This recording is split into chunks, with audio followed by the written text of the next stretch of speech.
Well, hello, good evening and welcome to Rangers Radio. Join myself, Ox, here on the show. It's Bridgeman and Jaffa. Evening, gents. How you doing, Ox? How you doing, Bridgeman? Well, can I say a big good evening to you guys and to the techie boys, to all the Rangers fans all over the world. Good evening. Welcome to Rangers Radio. Okay, we're going to start at the sad past. A true Rangers legend, Jimmy Miller, passed away today. Very sad, Bridge, yeah? Oh, yes. He was a Rangers legend within the Rangers club, of course, and probably in Scotland as well. Particularly for the older guys, I don't know, not even my generation, because he was just at the end of his, shall we say, his footballing era. So the older guys, again, older than me, would see a lot of him. I've seen a bit of him, when he played well for us. I've seen him for about 3 or 4 seasons. But truth be told, the guy that came after him, Jim Forrest, was just dynamite. He was superb. So I think Jimmy Miller was a barley a guy, big fella, and tough. You had to be centre forwards, had to be tough, because you were able to charge the goalkeeper then. And Jimmy Miller put a few goalkeepers in the net, that's for sure. A really good player, great Ranger. Sad to see him finishing. Yeah, sad. Be a player that you would know Jaffa, through your father and that, yeah? Yeah, my dad reminisced about Jimmy Miller. Ox spoke about him very highly, said he was an absolutely wonderful footballer. As Bridge said, he was a true Ranger in every sense of the word. I just always remember my dad. He was one of my dad's favourite players, him and Baxter, as they came through, being a Rangers supporter all his life. And that was one of his favourite players, and he was a striker himself. So, he used to speak about Jimmy Miller very highly. I thought he was an absolutely wonderful footballer. But it's sad when these legends, true legends, leave the world and they leave all the memories that that they've created throughout their history. A sad day in that respect for the club and for obviously Jimmy's family. A player will never be forgotten with certain generations, but the game was different, Bridge, and a competitive player, hard as nails, I believe, yeah? Oh, very tough. I have to say, in those days, centre forwards and centre halves were very tough people, and the goalkeepers were also. You had to know what you were doing, because shoulder charging was part of the game, a big part of the game, and he was as tough as they come, Jimmy Miller. Tough guy. And everybody ever watched him would say the same thing. Hard as nails. And by the way, to put the ball in the net. Aye, we'll finish and say that, Bridge. I've got his stats in front of me. Played 330 games for us, 1 substitute appearance, 229 starts, 169 goals, 2 red cards. It was a man's game then, Bridge? It surely was. There's no places for the weaklings, let's put it that way. You'd soon be found out. No, he was a striker, and when you're in the box, you're going for the ball, and it was everything counts. Everything counts. So very few times that they didn't go for the ball. We had to go for it, and then it was a big. Was it the T5? Was it a big T? The ball, the name of the bladders, Tomlinson T-ball. Yeah, T-ball. Yeah. Tomlinson T.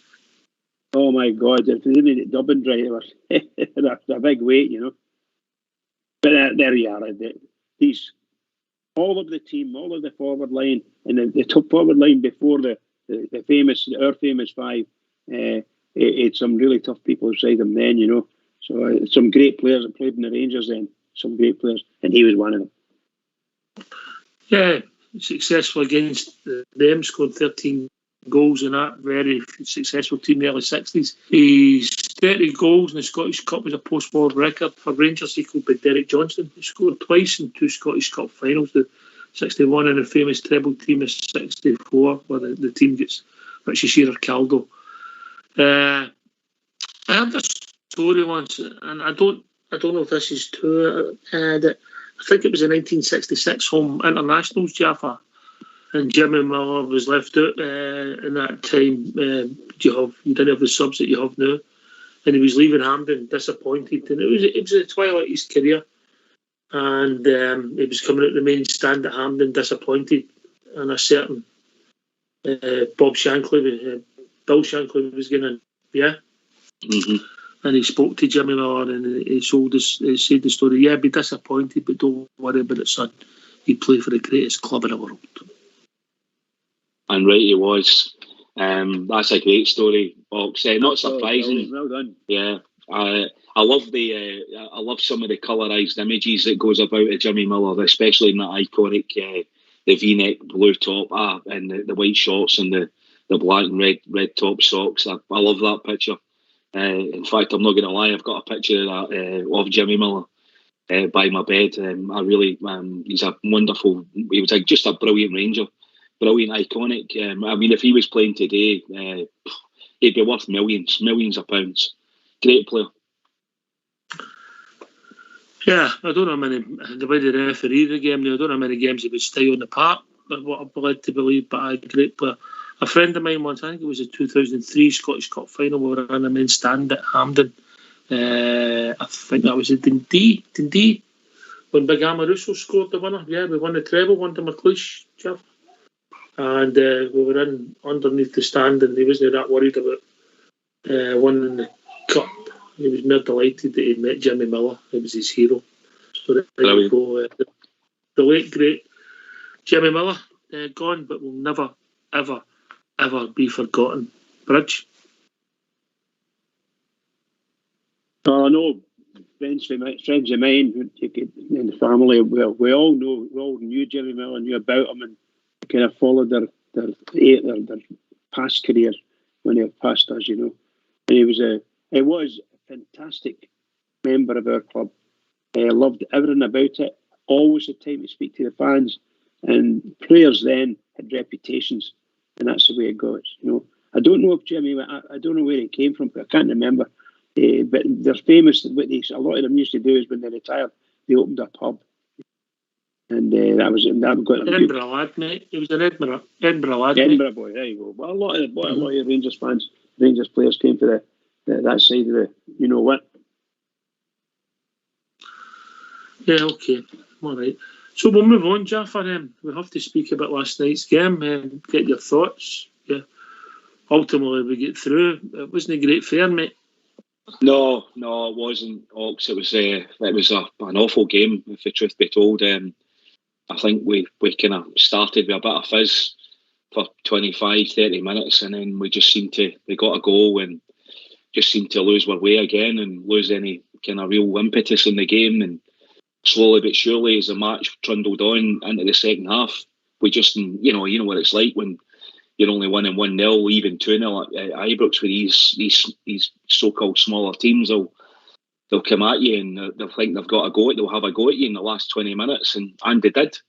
And very nearly, as the ball was pinging about in our 18-yard box, in and out, left to right, and I did genuinely fear. I thought we were probably, potentially going to lose a goal, take it to extra time, which would be just crazy because, my God, Ox, we should be winning those matches against first division teams. Can you put your finger on it, Jaffa? We started well and we were knocking the ball about well, and we had them chasing shadows, and we gets the goal, and you're thinking, we can get 2 before half time. This can be anything you want. You get to half time, you're saying, okay, we've done okay the first half. We'll get a goal in the second half, and we'll get a bit of confidence, get subs on, and we'll keep playing. Wow, it just went downhill. Can you put your finger on it? Attitude, Ox. Attitude. Tactics just seemed to be lost. Too much distance, I felt, between middle, back. I mean, they were all 30 yards for each other. Nobody was running into space. Yeah, no movement. Lack of movement, lack of impetus. All of those things, I just think they stopped playing. The team, I don't know if they became wayward or messages weren't getting on to them, but I'm not sure if it was because there was too many changes, but that shouldn't be happening. All of those players are first team players. They're all in and about training every day of the week. They're all training with the first team pool. They might not all be getting starts, but they're all there. They're all at Auchenhowie every day. If you're fit, you're in the first team pool and you're out training with the first team squad. So it's not that you can say they're reserves and they're not used to the system. They are used to the system. Just baffling. I'm baffled, Ox. We'll come back to you.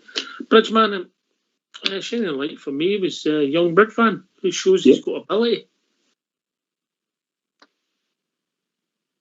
Did you sit the left back there, young left back, was it? Yeah, oh yes. I think he's got a bit of quality in him. Like last night, the whole team, the chance to shine, and they shone for, I would say, 25 maximum, 25 minutes to shine, and then they just seemed to think. I was saying to Jaffa earlier, I think they thought themselves, they're not going to beat us, and we're all right. We'll pile in a few goals here before long, and before long never came. But that's my honest opinion. But yeah, the wee boy at left back, wee player, smashing wee player. Whether he needs to, shall we say, he needs to not get himself caught, because he gets caught and ends up with two players around about him. That's difficult. He needs to find space for himself somehow or other. Difficult, but he's got to do it. But no problem. Yeah, what I liked about him is the way he passed the ball, Chris Jaffa, and he wasn't scared to take a bullet pass in. He backs his touch. That's the way football should be played to me, yeah. You back your touch, yeah. He did, Ox, on a number of occasions. He got beyond. He was playing really crisp 1-2s. He was trying to bring other players into the team. He was receiving the ball really well. He was killing it. He was moving, pass and move. He got beyond him. I mean, he done exactly what I thought he was the player in all the videos that I've watched him doing, where he was getting beyond. He's a real modern left back, where he's wanting to get forward. And I have to say, his defending was pretty decent as well. His tackle's good. He's got a good tackle. He's not frightened to get in for the ball. But I thought his best work was done in their half, in the first half, and at the start of the second half, when he had a cracking shot himself, which on a different day, lands in the top corner. He had a couple of cracks actually. So he's obviously got a shot in his armoury. I mean, Ox, I think we all knew about this lad why we signed him. It's just a bit of a head scratcher again why he's not been in the team. Maybe he's too fit. Maybe. I'm glad to hear you started watching the blue videos again. Right, Bridgeman, I made a comment last night after the game that I think we're shapes wrong. We're too far apart. The wide men stay wide too often, too much, isolated, and we end up with two sitting midfielders some of the time. They're next to the centre halves. And then there's too much space for this one attacking midfielder to join in with the centre forward who becomes isolated. So I'm pinning it on the manager and the coaching staff because I think the shape's wrong. Well, no, you've got something there. Me, in fact, at times during the game, it did look a bit awkward for the players. Let's put it that way. But you've got to be very, very honest with yourself. Those players, you look along our defence. No, I'm sorry. They never played well last night at all. Even young King, they got themselves into all sorts of fankles. This is Dundee you were playing. They're God knows how many positions away from us. It's just nonsense. So somewhere along the line, loose play and a lot of it. And I wasn't happy with the goalkeeper. I'm happy enough, don't get me wrong. We should have battered that team easily, double figures. That's my opinion. But we didn't. We scored one, and I'm quite happy with our win. That's the main thing, the best thing that came out of it. But some of our players need to look at themselves and the way they do it. Young boy Sands, sorry, it's a nightmare. That's what I saw. I thought Lundstrom was a pivot, if you like. I thought he was pedestrian, Jaffa. I think I'm reading the day that he's saying he's no fit. I think that's true. I think that came for the Celtic game when he got the ankle knock. And I don't think we're skipper's fit, who I thought was appalling in the game. It was summed up when he passed the ball at the park, when he passed it to Fashion Sakala. And I think the injury, no playing well, has affected his confidence. And if he has to go for an op, and we find out that he's out for a couple of weeks and we've played on to him, I just think it's so silly. It's false economy, Jaffa.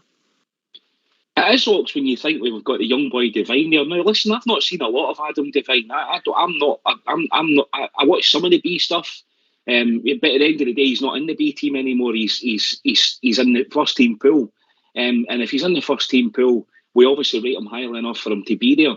And that's good enough for me. The lads, and what I have seen of them, I think the Langdon lads got ability. But surely a fit player's better than a player that's maybe 60% or 50% fit, because you run this risk of even more damage, Ox. And that's just crazy. I agree with you. I thought James Tavernier was labelling last night. The ball's constantly getting back the way. And if all those issues are going on within the team, then I mean, goodness me, it's no wonder why we're playing. The form's so poor. I mean, there was one ball in particular. You mentioned Lundstrom there. The way that we're playing last night, where he's receiving the ball from Sands or King, and then he's trying to spin and he's trying to turn and introduce players. And as I think we all identified, this width that they've got this great width, but we're not using it because we're not actually accessing it. So what's the point in having it there if you're not actually using it? And Lundstrom, I can't remember exactly who it was he played it to through the middle of the park, but it was a complete hospital pass.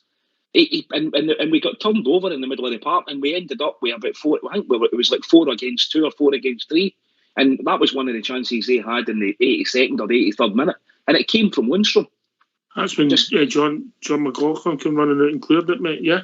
Yes, that was the one. Aye. Yeah. Aye, it's the same mistake we make all the time. He's playing a blind pass, mate. Kamara was guilty of it. We're playing this. How do you say? You're playing against cones in training. Well, you're not playing against cones when you try moves. When you're on the park against opposition, they can move and read the game. Yeah. Well, exactly, Ox. And I mean, if you're in the opposition, you can see that pass coming 12, 15 yards away. You can see where the ball's going to go. The guy that's in front of you can't, because he doesn't know who's coming behind him. And you know, three skips and you've made up that yardage. And that's why you're right. That has happened quite a lot this season. I've seen that situation evolving in the middle of the park quite a lot. If you think back to, I think it was the third goal against Napoli. Exact same thing with Kamara. Yep. Yeah. You know, it's the guy that's looking at you. He doesn't give you the pass to make you do it, and then you play a blind pass. It's arrogance. It's lazy. It's bad coaching, in my opinion, Bridge. Your thoughts there they're echoed throughout the stands. There was a touch of booing going on last night, which is sad. But the Rangers fans are paying, and they're paying quite a lot of money to go and see it. And really and truly, that's not the standard that we're looking for. And there may be the coaching, I don't know what it is, but for sure, I'm personally not blaming the coaches for that. Not in my mind. You got 11 players in that park there could know fine well that they're a better team than Dundee, a far better team than Dundee, and they never showed it. They don't know what's going on with them, and I don't know how they're going to get it resolved, to be honest, because if it keeps going like this, they're not going to win very many games. And yet, look at our record. The record's quite good. Statistically, we're form. I'm going to, if I get some time, I'm going to check it out. I mean, that's, I think, well, if we won on Saturday, that's 5 league games in a row we've won. Domestically, our form's all right, Jaffa, bizarrely, yeah? The form's all right, but the performances are not all right, Ox, and I think we all know that. Sorry, I'll phrase that. The results have been all right domestically in the last 5 games, yeah? But the performance hasn't been great, yeah? No, the performances even against Motherwell last weekend there, again, the same sort of pattern of all. We get into the game, we get 2-0 up, we let them back into the game, and then we're putting ourselves under pressure. A few weeks ago when we beat Hearts 4-0, okay, granted, they got a man sent off, but even before that, we were well in the game, and the performance was good. There's been a lot of real below par performances.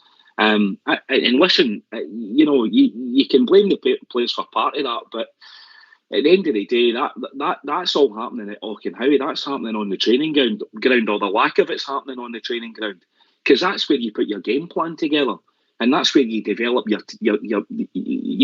who you are and your actual game strategy. And I'm sorry, Ox, but I'm not seeing any game strategies. I don't see what it is they're trying to do and how that is they're trying to win football matches. No. I don't get it.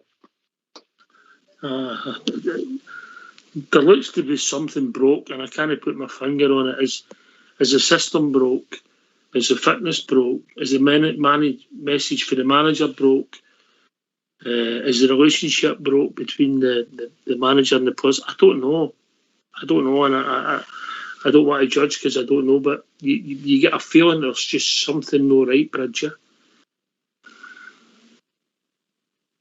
Yeah, I think there was that same feeling you've got there was resonating around the Ibrox last night. That's the way it is. People, I'm stunned. I really am. I watched my club last season. Massive heights. Got to the final, Europa League, and still played well at home. Didn't beat Celtic, but as much as we would like. And we're the same this season. We're playing quite well, and the local level, we're getting the points. We're only 2 points behind the top of the league, which is great. But in Europe, it's abysmal. But then again, we think it's abysmal, but we're playing against fabulous teams. And you know now, when I watched them last night, when I was walking down the road to the subway, I thought, I wonder if that attitude is the same within Europe. They played against Liverpool at Ibrox. They were absolutely superb for the whole first half. Brilliant. They had a real attitude in there and do it. The second half, they switched off. They completely switched off, and they got tanking. And that's what's going to happen to us. We're going to get more and more tankers because somewhere along the line we'll switch off. And I'll tell you now, I reckon that's what Dundee did last night. And about 20 minutes to go, they brought in a few players who were fired up for it.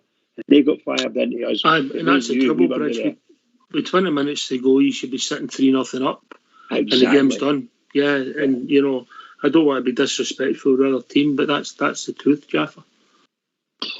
Well, it is when you're playing teams like Dundee, Ox. When I mean, I know they're a full-time team, or they may well be, but you know, they could be part-time hours if you follow me. They're certainly not to the player standard. Is not to the same training and coaching and facilities that we've got down over at Auchenhowie.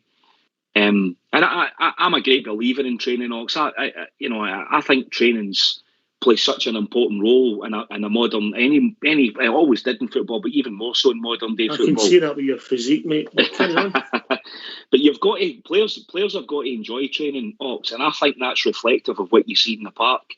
I think players, when you get a cohesive group of players that are out bouncing about the training ground day in, day out, and it's interesting, the training's kept fresh, the coaching's kept fresh, I think that's reflective on the park. I think it's all joined up together, and sadly, I think that's when you're saying there's something's not right. And I'm not saying I don't know anything. I'm speculating here, but I agree with you. I think there's something going on. There's an issue. I don't know what it is, but there's things are not as hunky dory as I think we think they are, or as we would like to think they are. That's a good point, Jeff has said. There is something, and I've obviously got no idea what it is, but we've got some seriously senior players who just, if it wasn't for Davis, I think he was still running about mad, you know, and doing the business as much as he could. I thought he was our best player, most effective player last night. Lundstrom should have been the star. He had most of the ball. And a lot of the times he was running over the ball. That's the problem for me, Bridge. That's the problem. He gets too much of the ball. When he's getting it 2 yards off the centre half, I just don't see the point. Yeah, I can 100% agree with you. But my problem is, what does he do with it? And last night, some of his wonderful passes weren't so wonderful, let's put it that way. Some of his charging forward in close to the 18-yard line.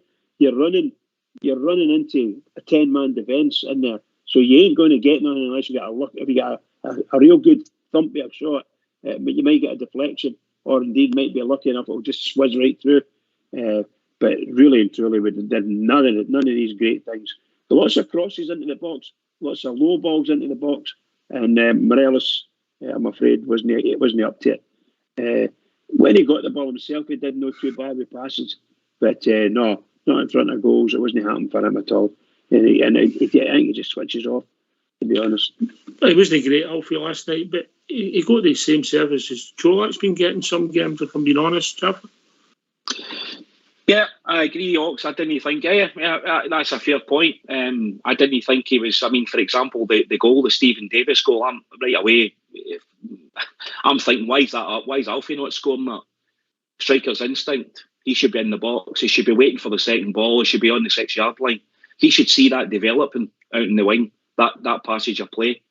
And there was a couple of other instances where he's sitting in the edge of the 18-yard box, and he's not in the area where the ball's going to bounce or it's going to land. So I didn't think he's striking. If he's a striker, I don't think his out and out striking was good last night. I don't think it's positional. No. He kept drifting out the box, trying to get involved. That if you're playing as a number 9, play as a number 9, Alfie. Get yourself in the box, because that's what Big Cholak's doing. And he's just reading the second movement, when where the ball's going to land. So I agree, Ox. I don't think Alfie was good last night at all. But he wasn't the worst, that's for sure. No, I don't think Alfie was good. I don't think Tav was good. I don't think John Lundstrom were good. And these are our senior players. The guys we were playing last night to help Red Van, Leon King, get through the game. We bring in Fashion and Scott Wright, and it's easy criticism. Fashion does some things that the ball bounces off him and he runs through. That's the kind of player he is. I don't think the ball's ever in control with him, but he'll do some wonderful things. Scott Wright showed some great bursts of pace, involved with the goal, thankfully. But it's hard to criticise them also, because, to be fair, they're bit players, I know you'll say you should come in and you play to get your jersey, but they've hardly played, really. We're into nearly November, Bridgeman. It is a funny season. It's a really strange season. Here we are. We seem to have played an awful lot of football, and you think it's been a short period, but in reality, it's been a long time. So the mind gets a bit messed up with this. But I can't believe we should be ramping up. Our players should be ramping up for the Christmas, the run-in. No, I don't know whether we're going to have a big, long run-in what we've had before, but we should be ramping up to that. Our players should be 100% fit, as good as you can get for match fit as well. There's absolutely no way there's any, other than the ones that are injured. There's no way these people can't play football. I'm sorry, but it's just that they don't seem to have the confidence. They did it. I mean, the first 20 minutes they were great, and I thought once they get the first goal, they're going to end up battering this team for sure. And the batter never came. They just sat back and look. I know. I'm always said for years. I always been saying I'll go for a 1-0. Well, I believe you were the only guy. I believe you were the only guy in the whole place at the bookies one day at the payout. It's just amazing. It's absolutely amazing. But it's just not. It really isn't acceptable what's happening with Rangers now. So somewhere along the line, the manager got to crack the whip. I don't know if he's just going to be the type of guy that can. All right, we'll get the phone lines open. If it's all right with you two gentlemen, yeah. Be good to hear what the Bears think of last night's performance, Ox. Yeah, let's hear from you. Why don't you give us a call on 0141 356 1972? It's your show, it's your platform. Let's hear from you.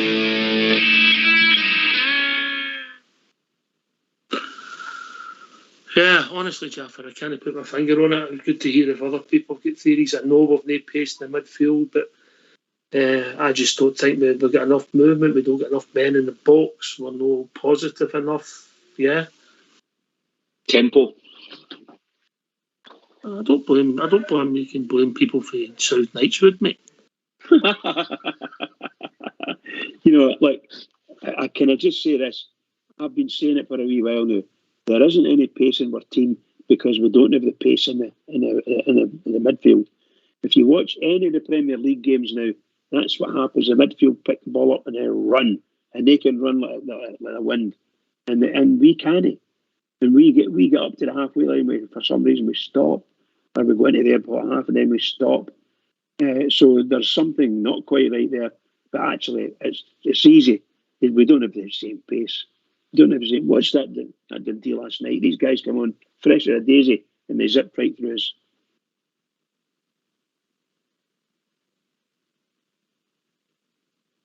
Other thing last night, we brought the substitutes on and the performance just get worse. Jaffa.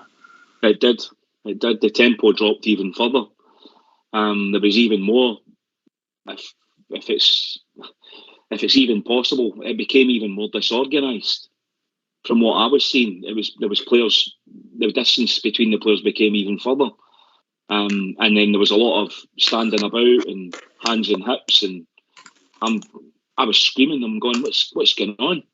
What you start? There's teams turning us over. They're actually breaking our possession down at the edge of their own box and turning us over. And they're a first division team, Ox. I have to say, I was, by the end of the game, I was absolutely, the steam was coming out my ears.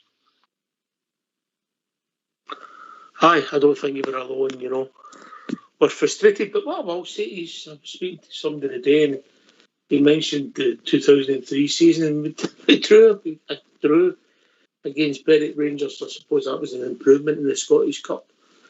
And the wheels had come off and McLeish didn't know what he was doing and we ended up winning the treble.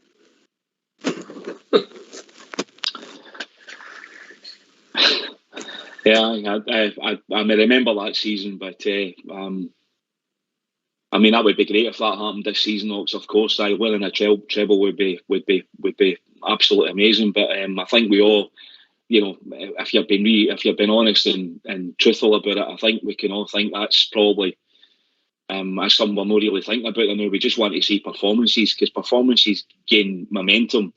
That's what gains confidence, and that's what you see players, happy players, and the players just don't look happy now. They don't look content. But the results are coming, Jaffa. The results are building. Domestically, I'm talking about here, right? I'm part in Europe, part in the car park, yeah. Domestically, we're getting a run as well. So I think we'll beat Livingston on Saturday, and then you're picking up points. That we talked about 9 league games. That'll be 4 of them, 4 W's after the break. So if you look at that statistically, it's all right, but I'm not kidding anybody about the performances, Jaffa. No, I Ox, I put my hands up to that one. Stats are that's what wins your leagues.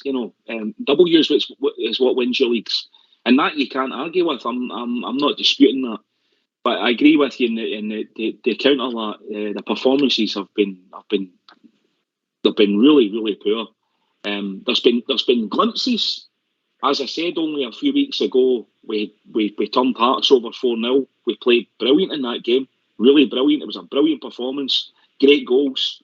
Ryan Kent, lays one on, gets scores one.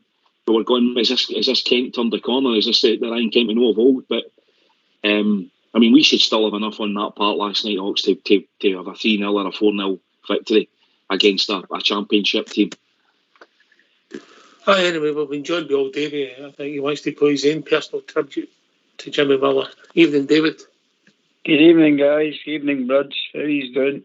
Hi, David. Hi, David. I was very, very sad to hear that. That was, I'm like Bridge, man. That was in my era when the Chairs had the team. And one thing that sticks out in my mind with Jimmy Miller, I was 17 at the time. It was the Scottish Cup replay at Hampden. There was 96,000 there. Kai Johansson scored. Jimmy Miller was playing at left half. Big McLean was at centre. And I'll tell you what a night that was. That, to me, was one of Jimmy Miller's finest ever performances. Because, they called him the Warhorse, and he was the Warhorse. And I'd just like to say a sincere thought for all his family and all you guys as well that love them and love the Rangers. Well said, David. Well said, David. Yeah, well said, David. One of your heroes growing up? Sorry? One of your heroes growing up? Oh, definitely. Look at Miller, Wilson, Henderson, McMillan, Miller, Bryn, Wilson.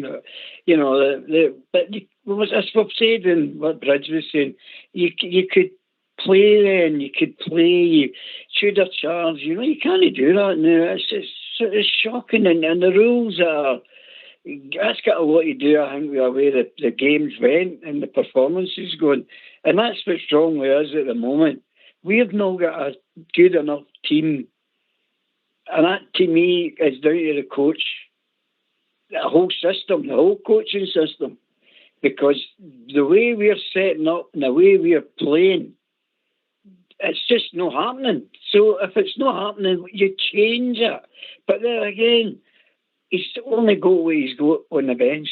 So I think we're going to just be stumped with what we've got the new guys.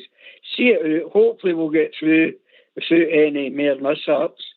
And then we get injured players back. And then surely then that team's going to get a better system going.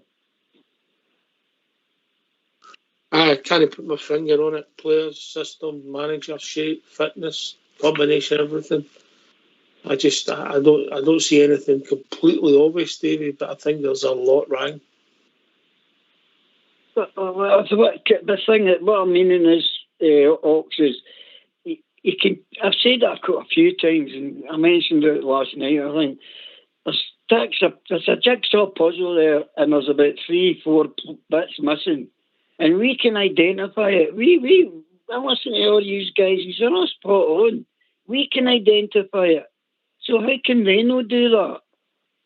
That I don't understand. I'd like to understand that one, but I can't. I don't mention jigsaw puzzle with foxes about, mate. One last Christmas phoned me up, said I've completed it. I said, oh, that's good. He said, aye, a week it took me, 3 to 6 months to set the box. Anyway, all joking the best. Right. I can't put my finger on it. I can get the sense, the feeling of frustration, Jaffa. I don't like booze at Ibrox, but I think there's a hangover for last season because we're such a high, and I mean such a high, and things when we come down, we've not kicked on, and then the results in Europe we've been embarrassed, so there's a bigger hangover, and then we've not really played well domestically, even though our results are okay. It could be better, of course, but then that's another hangover. Then we've had the performances at their place. It's just as a massive hangover for us. So when it all comes together, mate, it's a hangover for hell, Jack. Well, that's it's like the European games this season. I would take them in isolation because I don't think you can. I think it's unfair whether the team was playing out of their skin. I don't think it would matter, is what I'm trying to say, because I still think Napoli would have turned us over, and I still think Ajax would probably have turned us over, and I still think Liverpool would have turned us over, because I just think that the level that those teams, Ajax partially maybe take them out of the equation, but the other two teams, the level that they're playing at, and clearly the money the players that these teams are spending is way beyond where Glasgow Rangers are. We just can't compete with that. I'm referring, and I think we all are referring to league football and cup football, Ox, and the matches that we've seen this season.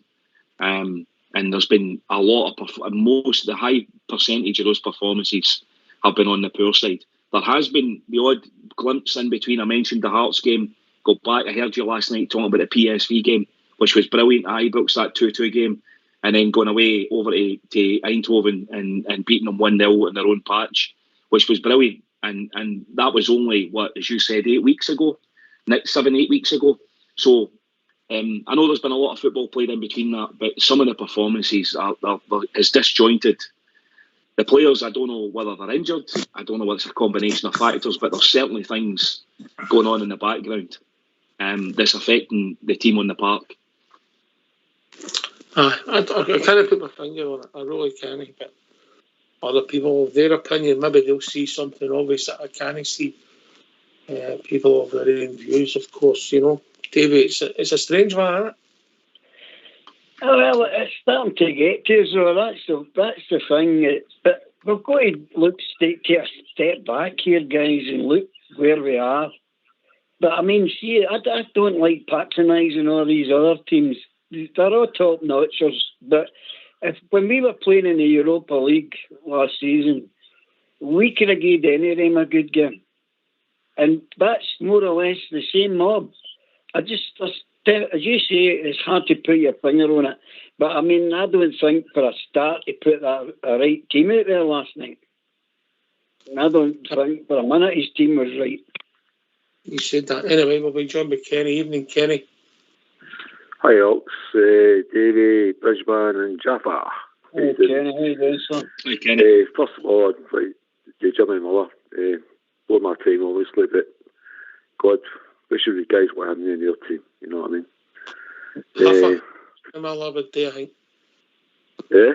Half a Jimmy Miller would do. High quality of them, actually.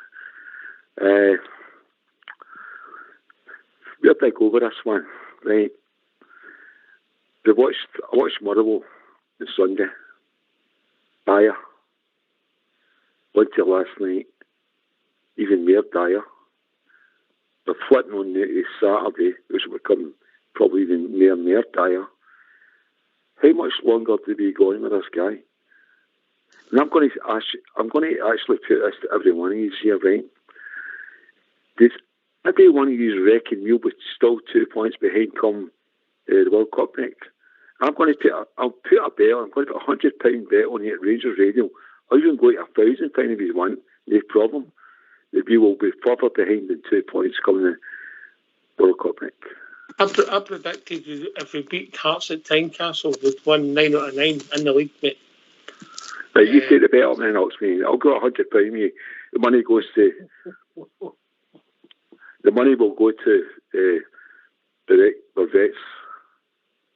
Erskine, yes. I predicted. My partner's listening to this call. She's all my finances cover the bet, no problem. I'll go to £1,000 easy. We will not be 2 points behind come the World Cup break.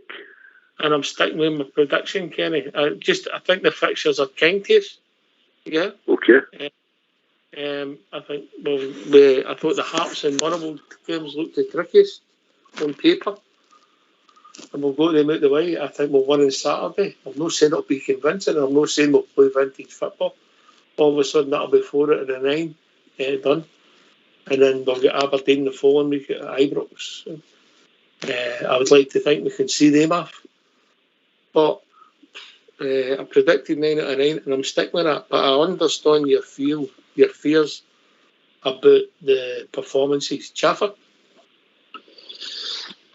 Kenny, as we've been talking in the rest of the show, I'm sure you've been listening in. But I mean, last night was horrible. It was started, Bridge saying there about the right team. The right team was good for 25 minutes, and then they just gave up. They got the goal, and I don't know what they're up to. And that seems to be a pattern that seems to be happening quite regularly, where we're getting more noses in front, like we did in Motherwell, and we got the 2 goals. The first half was appalling.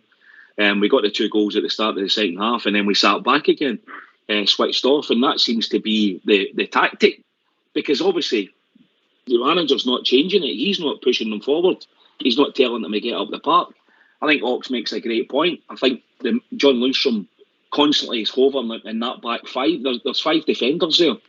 In fact, there was 6 there last night, and we're playing against a championship team. Do we really need 6 defenders against a championship team? I don't think we do. I don't even think we need 6 defenders against most of the league that we play in. So I think the tactics are partially wrong, but the manager's allowing that to happen, Kenny. So he's at least standing by at the side, and he's not changing it. He's not instructing them to do something differently. So there you go.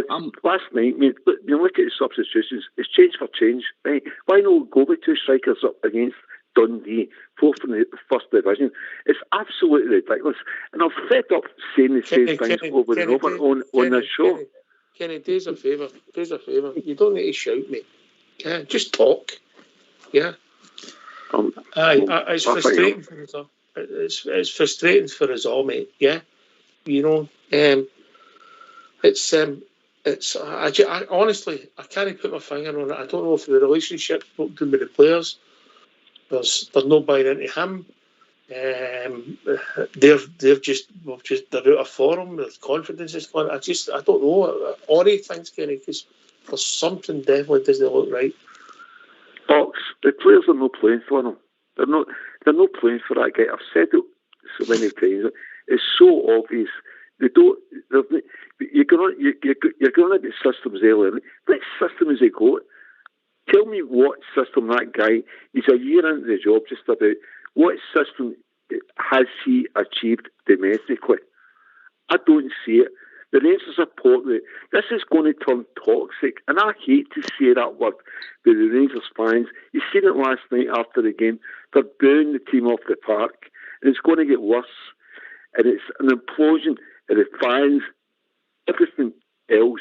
And there's only one guy that's going to carry the can here, and that's Van Bronckhorst. He's never established any system, any style of play. The question's been asked so many times.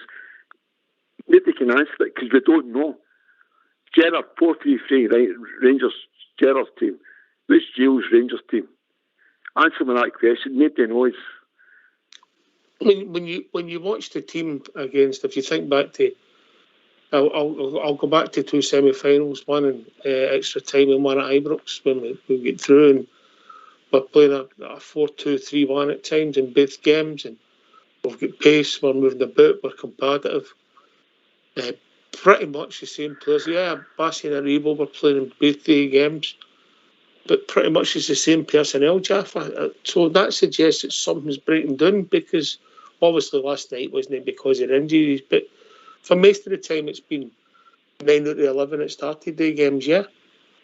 And there's just something not right. And obviously, ultimately, in football, rightly or wrongly, sometimes the manager always carries the can, Jaffa, when things aren't right. Well, that's absolutely true, Ox. You know, we've all heard the expressions about dressing rooms and losing it, and by the way, I'm not suggesting, I'm not saying he has, because that's not true either. He hasn't, because the players have turned performances in. There's been some absolute howlers, as I said, but I go back to my point. Only 3 weeks ago against Hearts, we turned them over 4-0, and I can't just quite remember because I've not got my memory evades me. Who we beat the week before that, but it was also a good performance because I remember it being 2 cracking performances in a row. And you hear all these expressions, Ox, you know, about strength of character, and players, you know, big players have got such a power now in the dressing room, and things can go on. And I know Alfie's been mocking about, but you know, and we had that wee incident with him a few weeks back with his own, you know, he wasn't in the right frame of mind when we were going to Holland and stuff like that. So there are obviously is things going on in the background. Listen, the thing about modern day football dressing rooms, and I do know this in every club, and even at every boys' club, there's always things going on, because you're trying to knit together 25, 28 professional footballers, and you've got any personalities, and there's always things going on. But it's down to the manager to manage that as best they can. And I'm not sure Gio's getting the best out of the team right now. And I think even the team would have to admit that as well. But in every occasion, when things go wrong, it's always a manager that carries the can, even though sometimes it's the players that hang them out to dry because they're not doing their job properly. Sometimes, mate. Sometimes. Kenny, to be playing the personality of the manager. If I said many times over him. I mean, he doesn't convince me he's a fan. And by the way, I mean, I don't even listen to the guy anymore. He's pre-match presses and post-matches.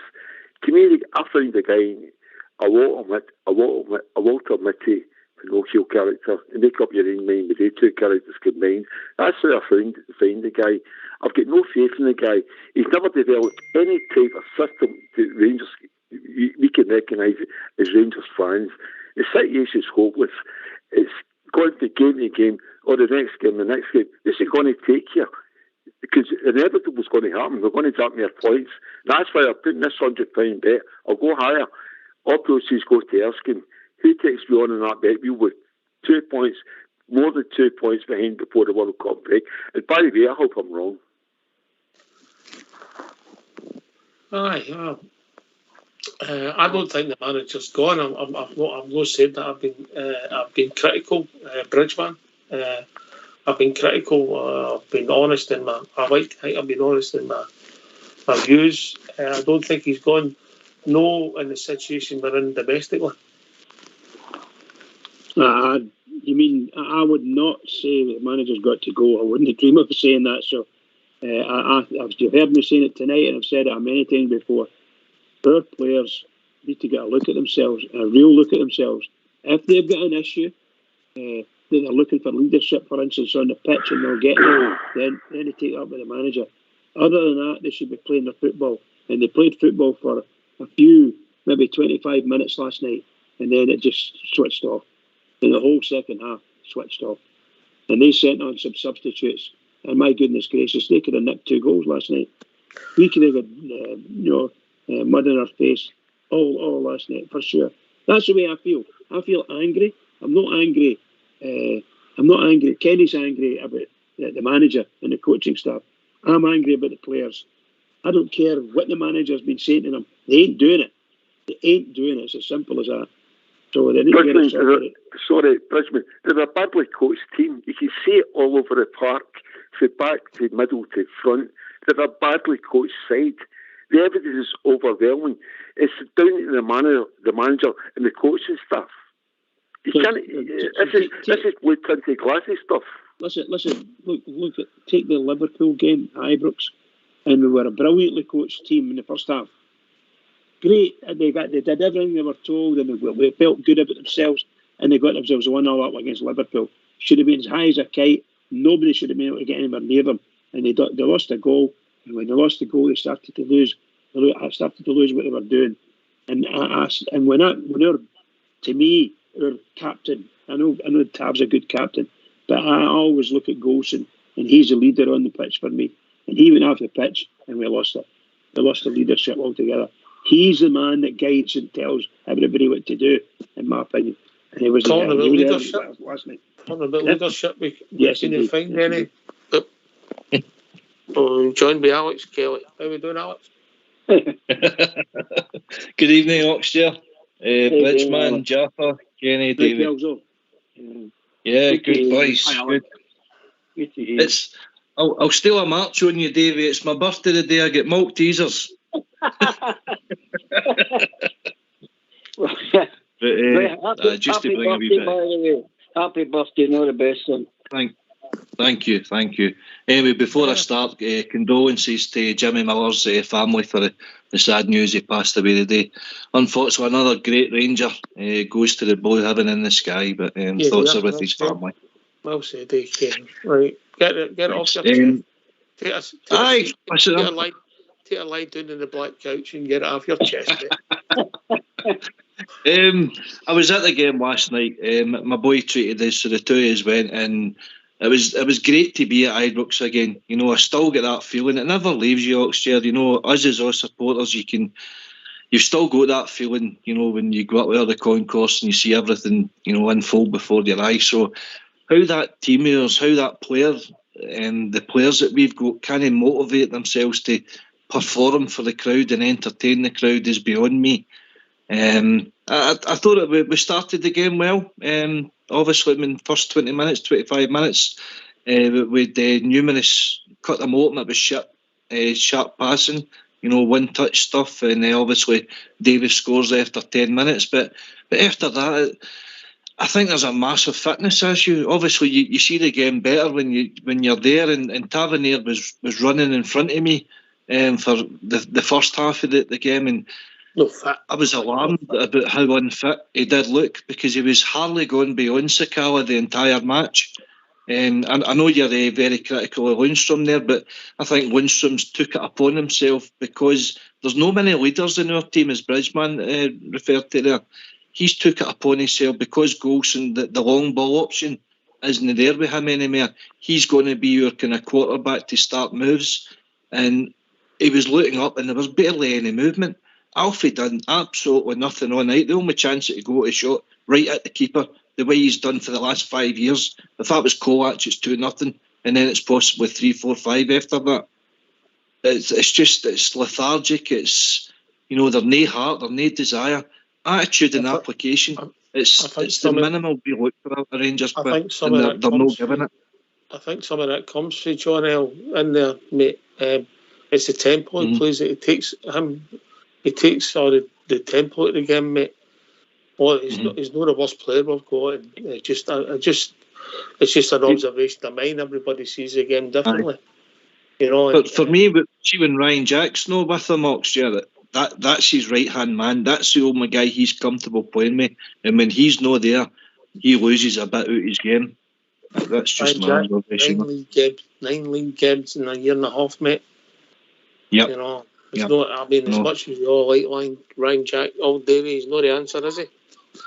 Aye, no. Well, our biggest problem is we missed the boat with the beginning of the season with no recruitment. The recruitment has been pathetic. Now, I just want to say to ask Kenny, I agree with Kenny to a lot of these things he's saying, but when we're talking about coaching, how you can't coach bad players, and we are very ordinary. We're the middle partly to the two wings, and you can coach the greatest coach in the world. Can only turn that mob round about. They're better than what they've shown, Davey, let's be honest. They've shown in the past that they can play better than what they've shown as a collective, mate. Ox. Yes, mate. I was just going to say, see for me, this looks like the same movie all over again. Gerrard leaving the club. Our manager doesn't look motivated, and it's spilling out onto the park. As we all question that there's something going on there behind the scenes that is affecting the management motivation and the players to be motivated, fitness, whatever it is. But it just looks to be the same movie all over again. And for me, it stems with Dave King leaving the club and Ross Wilson coming in. I don't think Gerrard got the promises he was getting off of Dave King.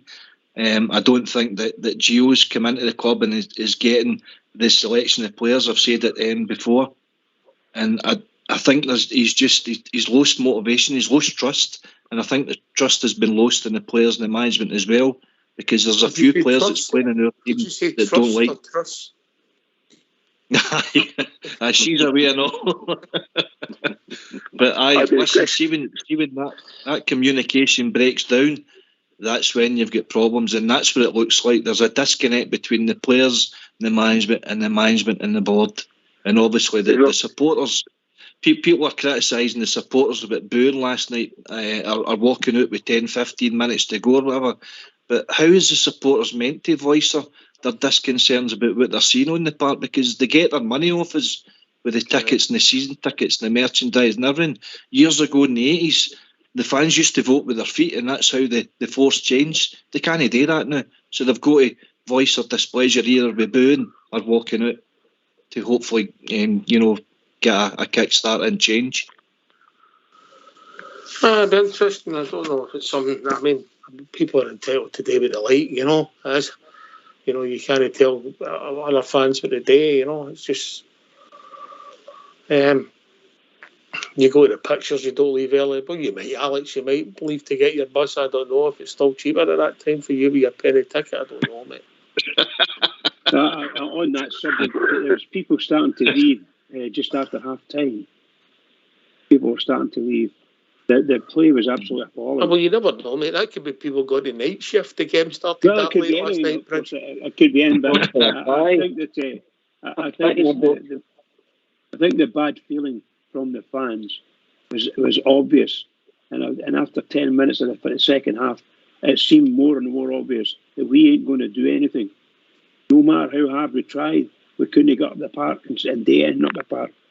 We were giving the ball away at strategic moments, and all of a sudden you get four Dundee players bearing down on two players, and the two players weren't the greatest players in the world. But my goodness gracious, we really struggled. And people right. got up in disgust. All right, get yourself on mute because we're going to have a chat.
say this day that I must hang. I fought those evil men, and I do it all again. They say this day that I must hang. So build my gallows, build them high, that I might see before I die the antrim land and the hills of County Down, and I'll see again the lights of home. I am a loyal Ulsterman. They say this day that I must hang. Well, I fought that evil band, and I freed my native land. They say this day that I must hang. So build my gallows, build them high, that I might see before I die the antrim glen, the hills of County Down, and I'll see again the lights of home. The antrim glens, the hills of County Down, and I'll see again the lights of home. Why don't you give us a call on 0141 356 1972. It's your show, it's your platform. Let's hear from you. Well, back, gentlemen. Yep. All right. I've just been sent a message, and obviously we've got a new coach in, the one we picked up from Man City, Jaffa. Could that be? Mm-hmm. They're not buying into his ideas, or I don't know. Is it? Is it a collective? I'm struggling, mate. Well, he's came with a massive CV, Ox. He's only just joined the club. I just heard an interview earlier on in the week with him, talking about his ideas and what he's going to implement and what he's going to bring to the table and what he's done in the past. And clearly the guy, I mean, by all accounts, he's worked for Citigroup. He was very highly respected. He's well known in the football industry. I was thinking this earlier on before we come on the show tonight, and then you just look at the backroom staff that we've got, Ox, and the kind of, all the sports science that we've got going on at the club. I mean, it's a huge department. It's massive. And the amount of people and personnel that's involved in it. And then you look at the first team coaching staff, the manager, Roy Mackay, Dave Voss that came from Ajax, all from reputable clubs. And I'm just wondering to myself, why are we not implementing any of what? Because it doesn't look to me as though it's getting implemented. I'm not seeing huge evidence of it.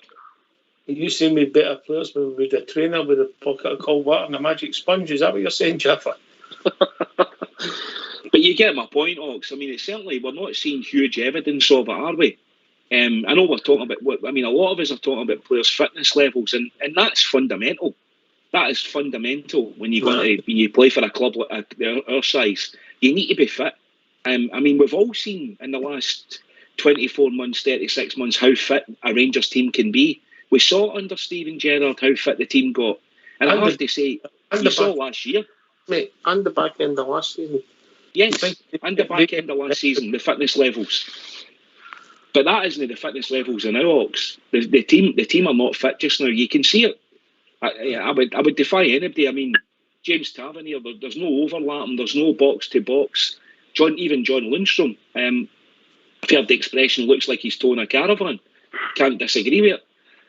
There's a number of players that look as though they're really, off the pace.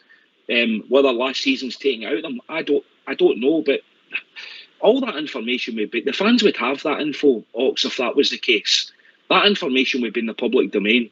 If there was problems with fitness players, all that stuff leaks out eventually. All right, we've been joined by Smurf. Evening, Smurf. Evening, guys. Evening, Ox. Evening, Bridgeman. Just a point that Bridge made earlier about leadership, really, and goals and stuff. Do you not think it's maybe time for a change for goals? I know they're injured, and I believe Tab's injured as well. He's obviously carrying something, and Lundstrom himself. Do you think Lundstrom or Goulson should maybe take that captaincy? I just don't think that'll happen, mate. I get it. I know Tab's not everybody's cup of tea, but maybe that's what he's trying to inspire by playing through an injury. But ultimately, I don't think he's helping the team, if I'm being honest. And I'm not. Can I just emphasise? I'm not hating on Tab, because we're all guilty. Me, none more so than me, and I know Foxy's listening as well. But it's not lost on me his endeavours last season and the amount of goals he scored, and he was inspirational and he was inspired himself, But it's okay when things are going well. It's when you're in the trenches. You need that sort of spirit of John Gregg, if you like, coming through. And for me, the guy doesn't have it, I'm no hating on him. I appreciate what he's done, and he's still trying to do. But I just think we need a natural leader. There's different types of leadership, obviously, but a real natural, old-fashioned Rangers, no-nonsense, demanding leader. I mean, the one that a lot of people thought back in the day, and I'll take this to Bridgeman, because I know he banded him. When he came into the club, it was Ryan Jack was made to take that role, but I think injuries have slowed him to do that effort, Bridgeman. Yeah, I thought he'd do it, and he thought too as well. A lot of Rangers fans did. He was an Aberdeen captain. We thought he was coming to us and we were getting a real bargain. Well, we did. I thought that anyway. But he never took the captaincy. He never offered it, and look at what's happened to him. I've got no complaints about Brian Jack other than he's getting worse and worse. Injury-wise, he's getting worse and worse. And you get him in your team, you don't have to carry him. That's it. One of the boys said earlier that he's a good partnership with John Lundstrom. And maybe we should. I know we're never going to be able to get the two of them fit and play together as much as we would like. But we need to take advantage of that whenever we can. But it's really, we just don't have it. It's not there in the midfield anymore. No, quite quickly. It was a mistake. I'll take this to Kenny and Old Davey, and I'll come back to Jaffa. I'll come back to you, Smurf. It was a mistake. What we've done is we knew we spent some money in defence and we didn't invest. We invested none of theirs in the park, nothing in the midfield, nothing. And maybe we thought we'd enough to get us through the next transfer window, maybe the next summer. And ultimately we've got it wrong, because the midfield sort of just, the legs has just been sucked at it all at once, Kenny, if that makes sense. Bang on it. The lack of foresight in this board is unbelievable. They sound like a parrot again. After the 55 season, I came on and end of that season, I says, Steve Davis should be a big part player. It's still there. And last season, he's still there, getting rolled on, hugging up the midfield. It's unbelievable. The signs, the re-signs of this club, it's actually bordering on malpractice with our board, incidentally. I'm sick to my back teeth of this board, the way the club is run and everything else. And I'm trying to really keep composed as I'm talking here tonight. The writing's on the wall. This club is getting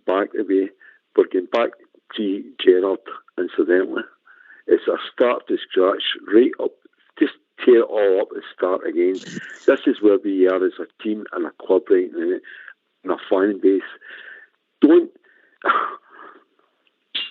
I come on here, right, and it always sounds so negative, but I try not to be. I'm just stating the facts.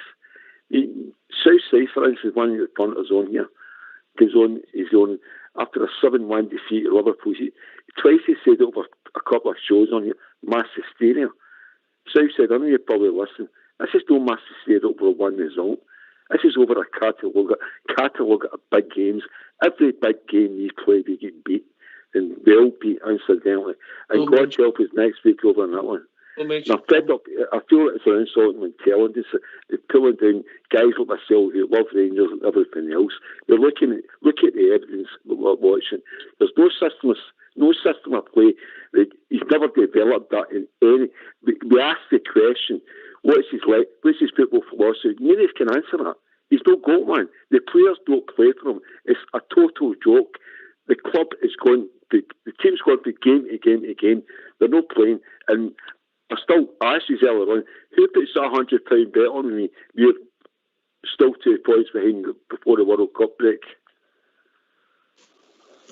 Over the few takers, mate. Jeff, I will not mention pumping when you're on the show. I'm a pensioner, I can't take on that bit. I'll give you the money, don't worry about it, You're quite right, I know, by the way, you're quite Kenny, you're spot on. Everything you have said, you're very close to the only problem we've got with all is it's not going to change right away, because what we've got is what we're left with. So we need to buckle down, batten the hatches. There's a couple of other belters coming up with the guys that have got left in the European Cup.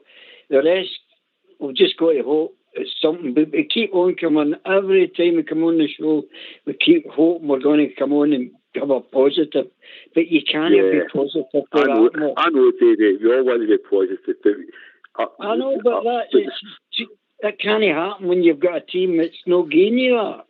And that's the problem, but we're numbered with it, and that's where we are, and we've just got to, we've always will support the Bears, but that changing managers, and it's up to the players. As I said there earlier, we missed the boat when we could have got good midfielders in there, and I don't care what anybody is, he's only my opinion.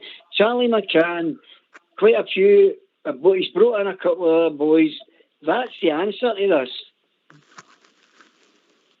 You need sorry, David. Under Gio, they want to get a chance. He doesn't play young players. They'll come in for a few games. You know, they don't get a chance, and that's the guy will not give these young boys the chance. You go and get a room. There's other people here, right? Used to go and get a room. Right. I'm going away. I'll catch up with you, right? It's a great show. Right. And God bless the Gers and God bless Jimmy Miller. Before you go, mate, how many days to your birthday? Somebody going to turn their phone off. I can guess who it is, but somebody's phone keeps pinging. We're getting close, guys. We're getting close. We're on the countdown. As I told you before, David, I didn't want to buy it too early. You understand why? I mean, it's just... Well, you all take care. God bless you, Gers. Bye. Stay out the Maltese. See you, David. I will do. Modern football, Alex, with the transfer window, the problem is you can't do any fixes really. You get a window, can you? You can't get players out, you can't get players in. Well, that falls on the manager then, pal, isn't it? He's got to work out a system with his players and motivate them and, alter the team to suit. I was a wee bit disappointed I didn't see young Devine last night, even for half an hour, because as the game went on, Tavernier got worse and worse. Well, fitness-wise, I mean. Alex, but you think he should I thought... I would have liked to have seen him. I would have liked to have seen McCrory start as well, just to give him a wee bit of game time.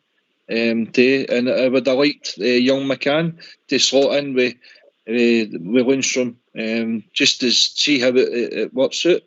But up top, Roof came on and he showed a wee bit that he's up for it. He was good to be back. I thought Scott Wright actually played quite well last night for me. Him and Ridvan seemed to have a wee connection going where they were overlapping on that left-hand side. That wasn't happening on the right-hand side. But I tell you something as well, Oxwell, it's in my head. Thank goodness VAR wasn't in operation last night, because that Sakala would have been sent off 100%. He kicked out at the boy and he got away with one with 20 minutes to go. Imagine hanging on with 10 minutes with 20 minutes to go. It'd have been even worse. It was a bit childish. I think he got away with one, definitely. I think his personality got him away with it. Right, okay. Yeah. How's this going to pan out for you, Jaffa? I just don't see the board. I mean, there could be movement within the club. There's lots of rumours going about this new swirling, but I just don't see them departing any time soon. I don't see it because of where we're sitting domestically. No, and I think, sorry, just going back a wee bit, Ox, you know when you sometimes have to recontextualise a word, and you mentioned pumping. I think we should recontextualise the word pumping to Alana Wolf. Recontextual? I'm on the right show, I'm away, boys. I'm just getting my dictionary out, Jaffa. You've done me there. I don't know how it's going to pan out. And by the on the note of talking about fitness earlier on, we're chatting about fitness. With the amount of players that we have injured, is there a possibility we're saying that we don't believe the players are getting coached properly? Is it a possibility that they're getting overcoached? Maybe. And that's why we've got the injury list is so heavy. Are we working them too hard? Are we putting them through the wrong paces? And the players are not used to it, and that's why we've got such a heavy injury list. I don't know that. I'm contradicting what we're seeing with our own eyes. How it's going to pan out, Ox, I don't think there'll be a change. I don't, and unless there's something drastic happens, unless there's something serious happens, or there's a, the conversation takes place where the manager goes in to talk to the board, and the board tell him he's not happy, and sometimes that can go a bit Pete Tong, those conversations, and somebody has to give. And usually, again, there's only one situation that normally the manager walks. I tell you what I do know, Stevie Gerrard will be out of a job in the morning, so if there's any Rangers fans fancy offering them a job and getting them back up the road, whether that would happen, that's a bit tongue-in-cheek.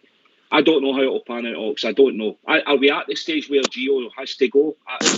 Yes, please. I'm not at that stage. All right, Jaffa. Sorry, Ox. No, Kenny. You know how the show works. You'll be on off enough. Smurf. I disagree. I think that his position becomes untenable if he's only 2 points off it, and irrespective of what people think is going to happen, that's the reality of the situation. I think he's going to be lost. You're very quiet, Smurf. You're very quiet, mate. I know you're. Sorry. I know you're in the bushes at night, but carry on. So basically, what I'm trying to say is that I think I don't think he's been supported with the board, so I think it's unfair to sack him. I don't think he's had the support, and I wonder if that's got anything to do with it. I mean, I just saw there it popped up on one of the news feeds about Kyle Fox being reaching an agreement to take a shareholder in the club. Take a large pinch of salt because of where it's coming from, mate. It's clickbait. Good pan out to be true. I mean, there's more chance of Sam Fox at the moment, but that's another thing. Right. I take There's Sam enough Fox things at right Ibrox. You've been saying you want to play with two up top, Alex Kelly. And a good sitter. All right, carry on, Smurf. Aye, so I don't think he's been supported with the board, and there might be reasons for that, and that might be justifiable, but I think it's unfair. I mean, the squad was lacking, I think, Abibo's legs. I think it's only now that you really can see his contribution. The 70 games he played last season, it speaks for itself. We're screaming and crying out for him, and the boy back, he's been missed as well, and they've not been replaced. We've had one successful signing, and he's banging in goals right now. So I think I'd like to see another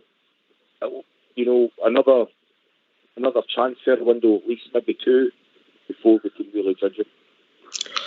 You know what's strange about it? Obviously, there's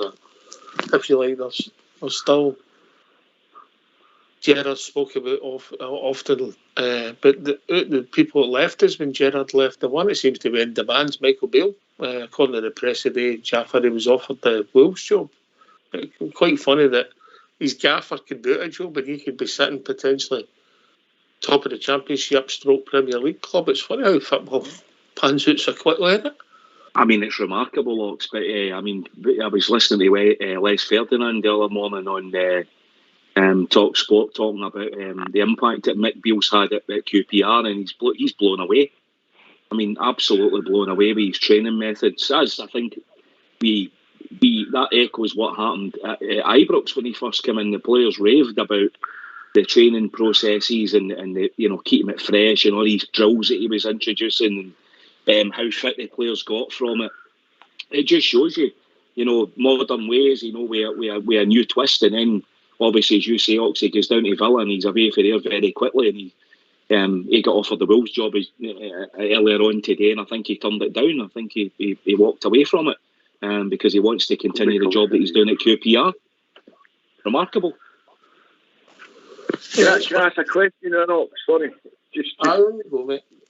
Do you think that, obviously he was supporting Gerrard at Rangers as a coach. Do you think, there's an argument that had he been the manager at Rangers, he would have, I know there was a cult to his personality, talking about Gerrard, that gave Rangers a standing that maybe sort of diminished over the years, but I often wonder if Gerrard held Rangers back, if Mick Beale had been given his head to fully sort of stamp his personality on the club, would be further forward. Well, people are saying that he was the brains behind Gerrard. Gerrard was the personality, and as soon as he's left Villa, this season the results haven't improved at all, and we'll see how that pans out. But I get what you're saying, but he wouldn't have been a popular choice. He's becoming a popular choice because he's got a connection to the club and he's doing well in a competitive league. Anyway, talking about popular choices, I've been joined by Magpie. Evening, Magpie. How you doing, lads? Interesting debate again tonight, mate. As I did have one in Gio, because Gio, you said yesterday, Gio's a lovely guy going, and there's things you can defend him on, and there's things you've got to criticise him on. For instance, I think they've scored one goal by a corner kick this season. That's just an example. But if you look at the team, right, Rangers lost Bassey. They lost Aribo, 2 big characters in the dressing room. Forget about even playing big characters. You could say Kamara and Kent went with them because they're just not the same. They're disinterested. You've had Roof injured, you've Helander injured, you've got Hadji injured, right? You've got Patterson away. Now, and you've got 2 players, as I said, in Kamara and Kent. That's a big part of your team for last year. It's no kicking a ball for Rangers. But also, you've got guys they're at the end of their contracts. This is the last year. You know what I mean? So, remember Alec McLeish's last season? How disastrous that went now. Nobody can dispute what Big Alec did for the club. Do you know what I mean? But his last season was unbelievable. Advocates last season, when teams are dying, this is what you're getting.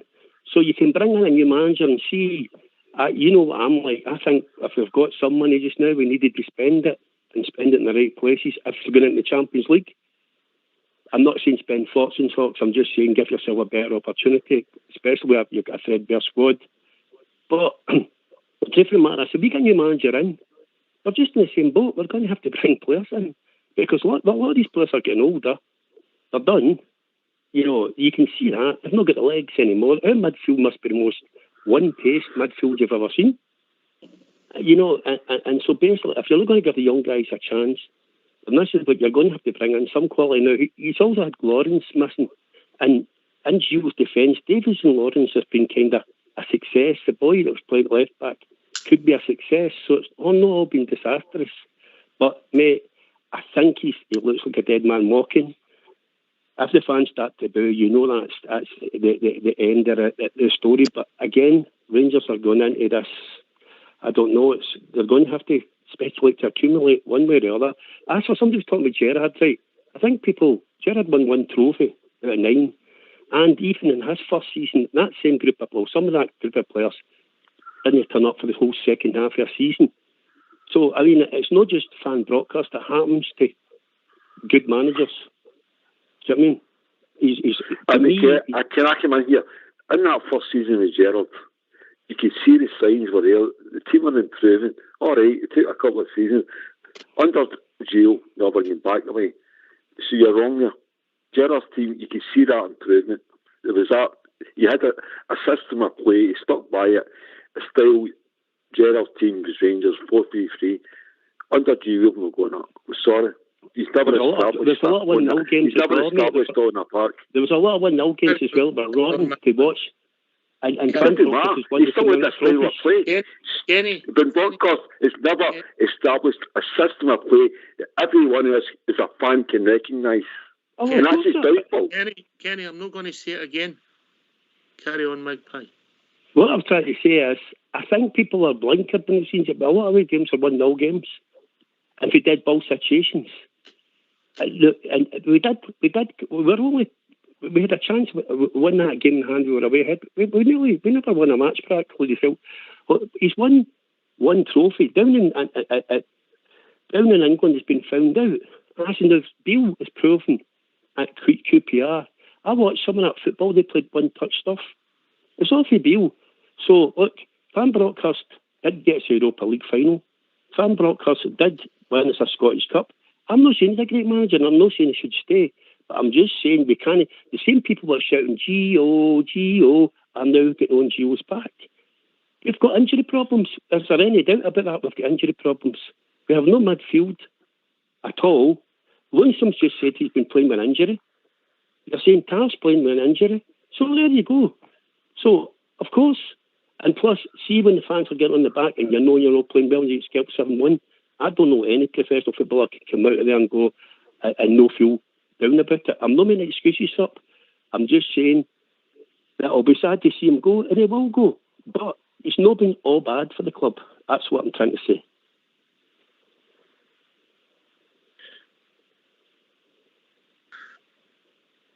It'd be different if we hadn't had some of the success we had in Europe, Jaffa, or the potential of the Scottish Cup. Obviously, I think the pressure would have been cranked right up because of the performances, yeah. You know, I think it's very difficult to compare this is Gio's first year to Stevie G's first year because of where we were with the squad and the team when people took over. I mean, the job that Gerrard done, particularly in that European arena with that squad of players, was remarkable in the first year, yeah? It was Oxeye, and it is completely unfair. You can't, you're comparing apples and oranges. Two totally different situations. There was also less money around for Gerrard because that was why he was hunting about down in the lower leagues of England, picking up Joe Aribos and Calvin Bassies, and anybody else, any other free transfers he could get his hands on. And he moulded a team together, and as Kenny said, he done it over a few seasons. But Gio's come into and picked up the reins of the team, the remnants of, not the remnants, the beginning or the embers of what Gerrard had built. And I know, but Magpie's saying he's not spent any money. He's spent probably most money in any managers in recent times. I would say more money in recent times. I mean, this close season alone, what were we up at? What did we spend? £12 million or something like that. I mean, I don't know when the last time was we spent £12 million at our club. So for me, I think Gio has had quite a lot of money to spend. And a lot of that will be on wages as well. So from that perspective, I think Gio's had a fair old crack at the whip. And I would also add to that. I think he's signing of Cholak's been an absolute belter. As I do, I think Tom Lawrence looks a great signing, and I think Redvan looks like he's going to be a good signing. And Davies, that's 4. Yeah, Davies as well, Magpie. That's Davies 4 or 6. Well. Aye, but what I'm trying to say, what I was trying to say, mate. Magpie. Right, okay, but I don't think I'm making. Let Jaffa finish, then I'll bring you in, mate. Sorry, Jaffa. That's all right, mate. No, you're right, Magpie. That's a great point. 4 out of 6, great hit rate in that respect as far as personnel goes. The problem is that we've had that many blooming injuries, which is really, really curbing us, and really not. It's not a true reflection of the current team, but it is. You've got to deal with that. That's football. Here's a quick question for you, Jaffa. Stevie G's first season in charge. I know this is no Gio's first time. This is his first season. After 4 games, how many points did we have? 1 or 2. 5. We dropped 7 points, 2 draws, and 1 defeat. It's not always a bed of roses, auction, and that's the thing. The time plays tricks on our minds, because we all remember Stevie G, the man, because he's such an iconic figure. And because of where he took us, and he re-established us in European football. There's that there's no doubting. And we won 55 under him, which was brilliant, and it was great. And I'll forever be grateful to Stevie Gerrard for that. But he took us to the European final, which was also equally as brilliant. In fact, it could be argued in some people's eyes it was a greater achievement because of the circumstances. I think it's just the brand of football we're playing now. That's what we're all questioning. A lot to do with it. We were sitting in this position, and it was swashbuckling, Magpie, and we were winning 4-0. And that's what I'm trying to say. We're talking about the injuries. Right? What team could sustain that amount of injuries as well as an aging squad? It's not just as simple as we're saying. We've got a load of injuries. I've just rounded off internationals that they've kicked the ball for Rangers. Right? And basically, you've got... So I'm not making excuses of him, because I do think he has to go. I do think the doings... I mean, here's the thing about Rangers fans. Right? I remember Leeds United were getting hammered last year, and I'm saying, how can they support us? Watch that every week in and week out. And they were still shouting for the manager. They were still rooting for the manager. They were getting 5 or 6. But this is unusual for us to get beat as many as heavy doings as this. And it's hard to take, especially where we've came from and we built our way up, and now feels like we're going back down. But the truth of the matter is, mate, Gio will have to go. He's not going to cut it. He knows it. But the thing is, I think we'll have to look at the success. I would say 4 out of 6 so far have shown up. They could be good buys, but we've got injury problems. One of the things I'd heard, Arfield said this, we've stopped doing running and we're just trying to pass the ball at training. Well, maybe that's a reason why we're not as fit as we used to be, because we can play and compete, even against Napoli and Liverpool, for 45, 35 minutes, and then we just fall out the game. We seem to do it all the time. So if we could find a way of playing for 90 minutes, that would be a start. But I'm not trying to make excuses up for Gio. I just think it's going to be a bad day when he leaves. Very fair, Magpie. 8K, and then Bridge can come back in. Yeah, no bother. Listen, I was just going to say, seen the history of Rangers, 150 years, right? We've had 19 managers, I believe, in their 150 years. Is that right? In the last 10 years, we've had 6 managers. For Walter, gave up to pass on to McCoy, then gave to Warburton, Caixinha, Gerrard, and now we've got Gio.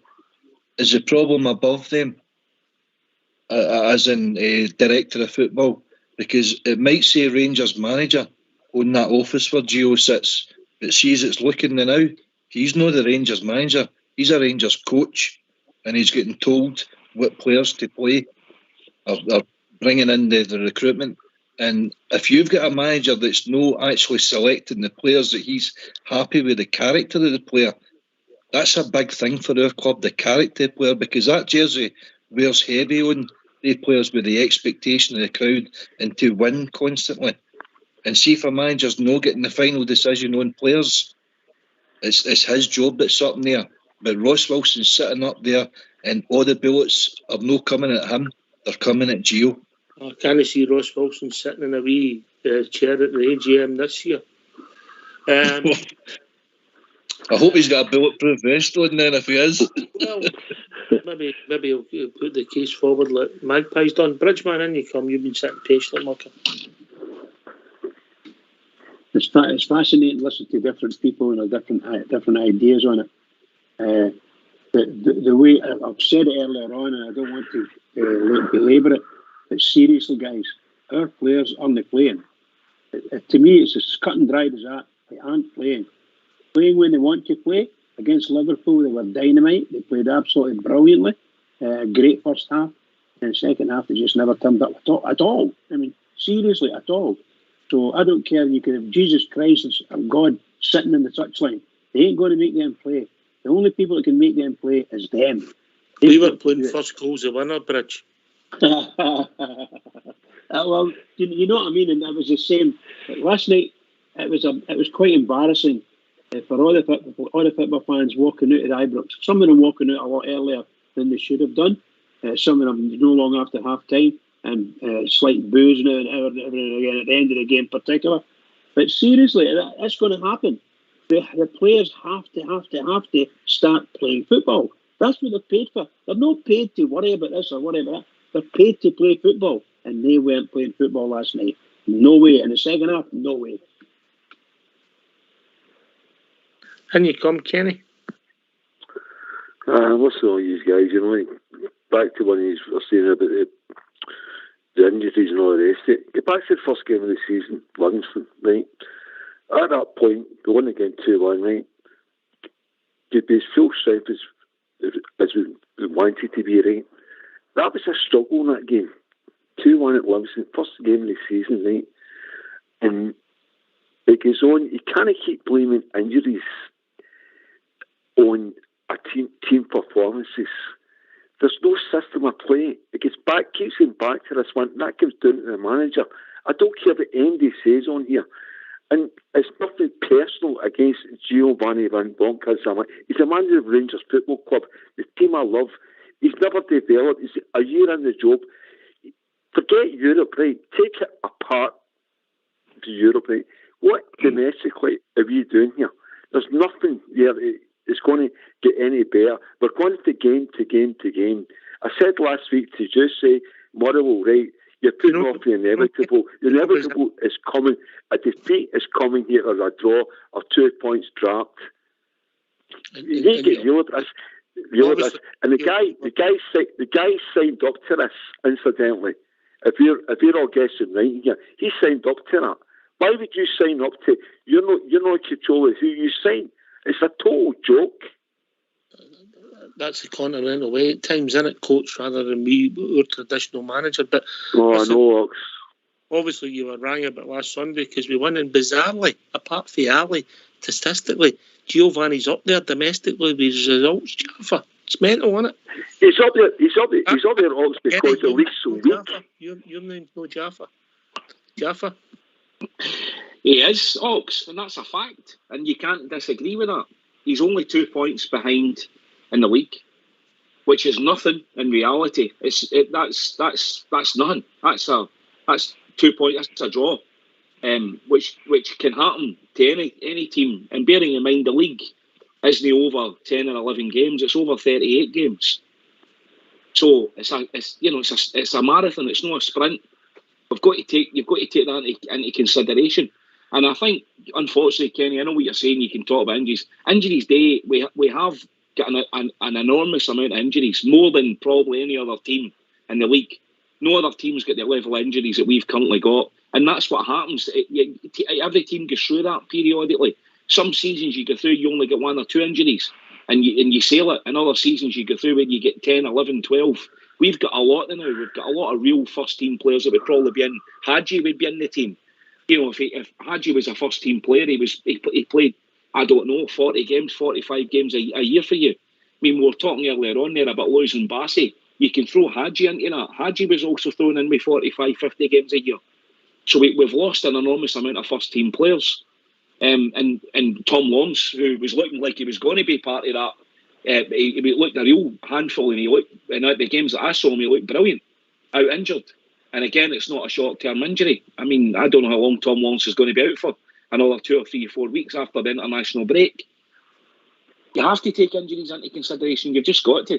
It's part of the game. But Jaffa, sorry, but I'll go back again, right? At the start of the season, the Livingston game, right? We were as full sound as we could be, right? It was still a shocking performance on the day, and lucky to win that game. Blaming injuries on the team performing badly. It's no system of play. It's no. What's his philosophy in football? We're all asking this question. It's went too far. I said 5 weeks ago, they come out the international break, they had lost 2 points. That was the time for him to go. You're putting up the inevitable. They can't keep going on about this, that, and ever. The guy is out his depth at Rangers, and he's got to go. I'm sorry. Well, we'll see how it pans out. I don't think I agree with you about the shape of the team being round, but I don't think the manager's going to go. I don't think he is. I don't think we're at that stage yet because of where we're sitting domestically, AK. You know? Oh, can I ask you a question? Can you tell me anybody to name a midfield that was midfield is available just now for Rangers? Right, that he's got in his books. We've got Lowry was injured. There's another boy we might have been playing for the start. There's another player.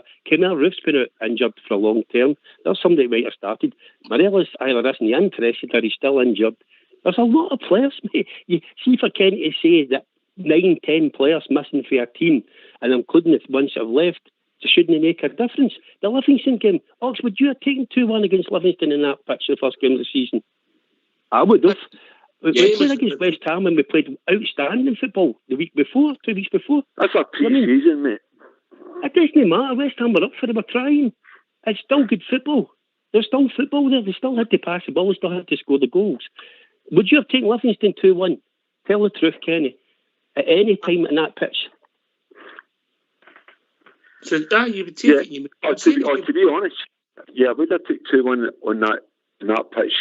But it was the style of play, the system. There was no. It was a lucky result. We get by in the game, and it goes on and on and on.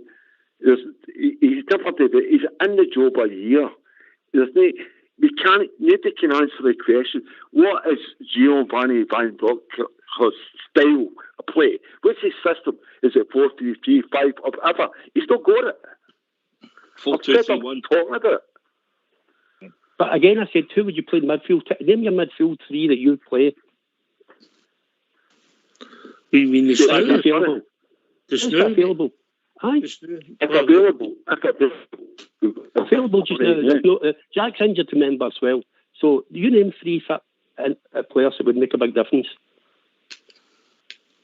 Jack's injured now. Jack, I said a year and a half ago, and he had gone about him in Scotland. He should have been near Rangers. I'm still talking about nobody's telling me. I'm asking somebody to give me 3 midfielders that Van Bronckhorst's got that club that can play right now. There's no injured. Lundstrom, I think Lundstrom might even be carrying him. Here's another one. He's continually playing Lundstrom and Tavernier. Tavernier is injured, right? There's no doubt about it. It's absolutely criminally insane what he's doing with this guy. We've seen it with Morelos last season, what happened to him. He's playing Tav. And Oxford, I heard the other day a groin strain. I think you're right with that one, actually. He's got a groin strain. I know trying to kick a ball. I've experienced it in my own football life. He's playing Lundstrom, who's admitted he's got an injury. He's actually admitted he's got an injury. It's mental what this guy is doing. Why do you keep repeating the same mistakes? He doesn't learn a thing. The guy's got to go. I don't think the board of directors will be pulling that trigger yet, AK, because statistically, his record's no bad. We know we're sitting second in the league. We want to be winning the league, but if we win all our home games, win all our games up to the break, keep winning one more home game against them, which is a possibility. You could actually be sitting top of the league, but he's not gone at the moment. Let's be honest, even though we're all disappointed in the performances, AK. No, you're right, pal. The performances, that's why we're all concerned, because Kenny's right. That draw, that defeat is, we're going from game to game. And basically, for me, see if Celtic didn't lose at St Mirren and we're actually 5 points behind and nearly 20 goals behind, I think the atmosphere between the Rangers support would be even worse. So we're kind of hanging on to the coattails. But what's concerning me as well is we've got 12 players out of contract in their final year, and that's basically shooting at a total rebuild coming the end of the season. Do we trust the manager? Do we trust the board to recruit? No. And start again? Because it's alarm bells is ringing just in that position alone. Well, some of the guys are out of contract. Some of the out of contract, and it'll only be, it depends how this season pans out, Jaffa. The experienced pros that we gave extensions to for a year, rightly or wrongly, I don't always know if it's the right thing of clogging up the dressing room, but some of them have been slightly better performances for us in some games. But some of them are near the team, AK, so they're not going to be any great loss. You're going to have to shake hands and move on, and that frees up wages to bring in other personnel. Jaffa? Well, you've got guys like Arfield who has contributed. I know it's well documented the guy probably isn't capable of playing 3 games a week, maybe not even 2 games a week. Scotty's getting, he's getting older, and that's a fact. But he's still contributed, and he's still chipped in with a few decent goals. I suspect Stephen Davis will probably, this will be his last year, and probably the same way with McGregor. There are going to be players, and obviously I think you're referring to guys like Kent and Morelos obviously been out of contract at the end of the year. Kamara, I think Kamara's still got another year left in his contract. But there is a number of players, as there is every year, Alec, I think, coming out at the end of their contracts, and some you're probably quite happy to see the end of their contract and move on, so you can go out and recruit and get some fresh blood in. But listen, look, we're going to need a decision will need to be made in that, and I think come the end of the season or near the end of the season, I think we'll get a clearer picture as to whether Gio is the man that's going to be given that checkbook to go and recruit those players, or whether, because we could all be sitting here, as Ox said at the start of the show, what if we go and win a treble? It's all well and good that it won't happen, but you can't say that won't happen either, because as it stands at the moment, we're in 3 competitions. By the way, I'll say it. I'll bet £100 right now we don't win a treble. I'll bet 1,000 times we don't win it. You'll end up skint, Kenny. I've put the money up here.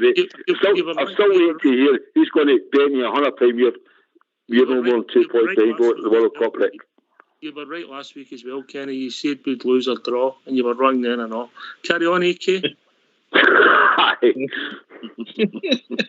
Oh, God, what was I going to say? Oh, no, that's right. I remember a show you've done last year, and we were talking about the valuation of the players. I can't remember. No, but it was a valid point at the time, because we were bumming up our team and how well we were doing and how well the scouts were taking in Europe and who was the assets in the team and what your valuation at the minute. See as it is now. Who is our assets in that 11 and now? So I'm struggling to see any.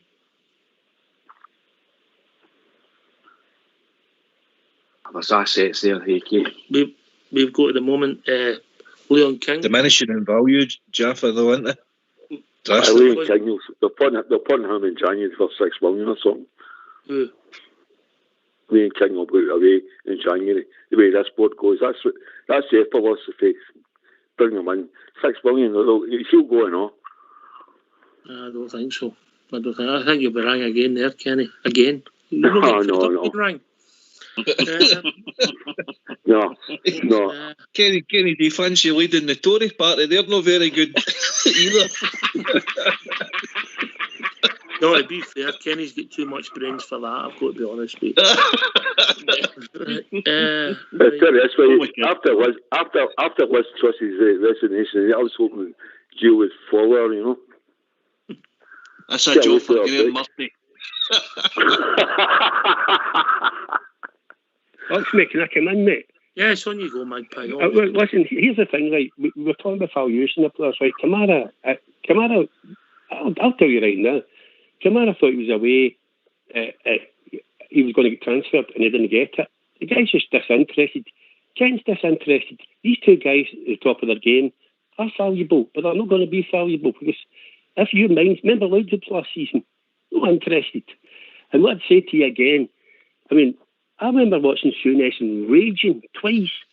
We got 2 downs at Parkhead, A guy I played football with in the same, Phil McCoy, scored 2 against us, right? But you beat 3-0 to soon as he's like, I've seen Dick Advocat, great team, clubbed 5-1, 6-2. It happens, but this has happened far too often this season. I'm not sticking up. I'm not saying Gio should stay, but I'm just saying this. No, nobody's got the answer. Who are you going to have in? Somebody that's just going to be a Sean Dykes, the football's just going to be up and at them or whatever. If you've not got a midfield, and we don't have a midfield, how can you possibly compete when every one of your top, your footballing midfielders are out injured, right? And you've got the old lags. Jack went off and Goldson went off. We forgot about that. Those 2 went off and they were doing okay against Liverpool. That's another 2 to add to the list. So, Kenny, I respect what you're saying, mate, but if you're saying that injuries doesn't make a difference, well, I'm telling you it does. It does. And I'm not saying that Van Bronckhorst's football has been fantastic. Could you be lucky then, Magpie? Going back to your point. We've been unlucky this season. Could you be lucky, mate, that the fixtures are kind to us up to the black? Yeah, that's pretty true, I think. You know, a lot of our games are at home now. Oh, mate, listen, sorry.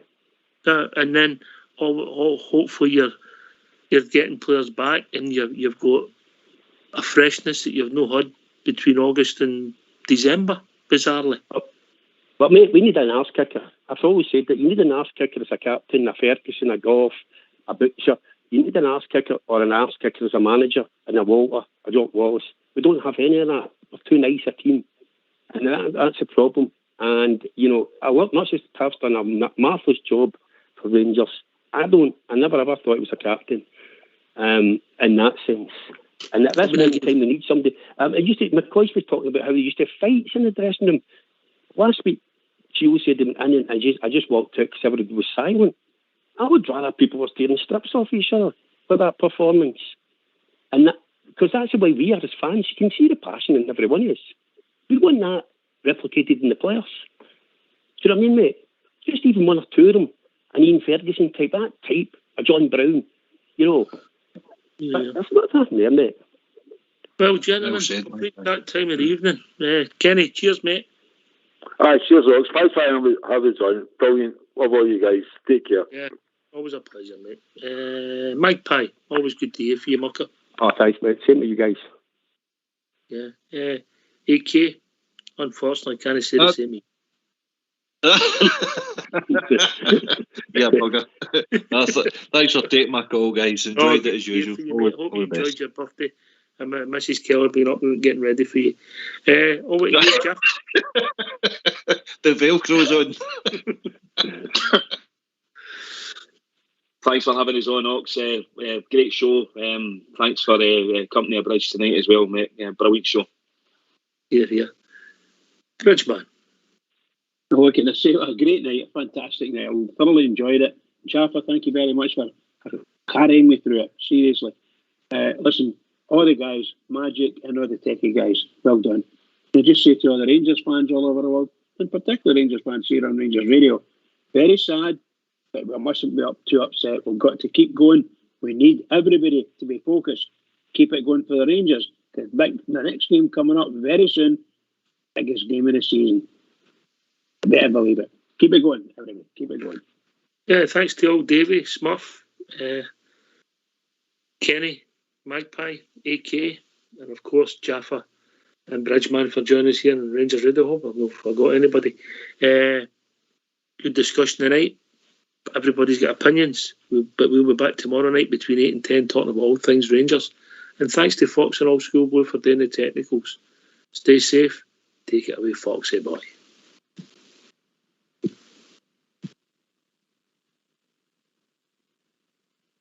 Half time, Rangers attack down the right wing. Across, and Miller scores with a fine header. The sweep on again. Centre forward Jimmy Miller gets their first goal. It's all Rangers now. The ball comes in from the right. Miller scores again.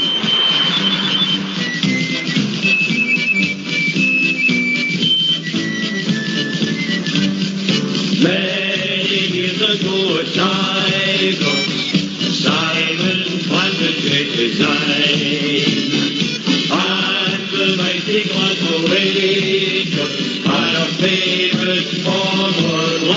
Again, Rangers attack. Miller.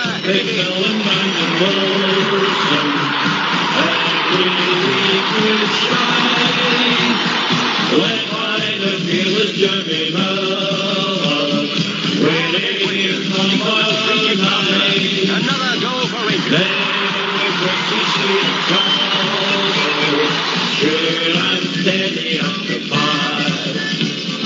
David Parkinson and get the street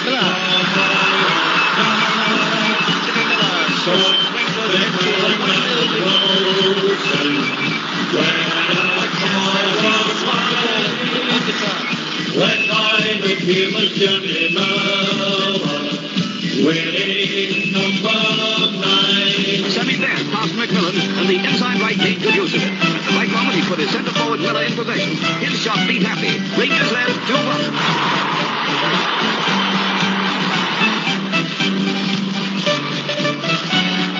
Wilson sent over a well-judged centre. Miller connected with his head. In it went.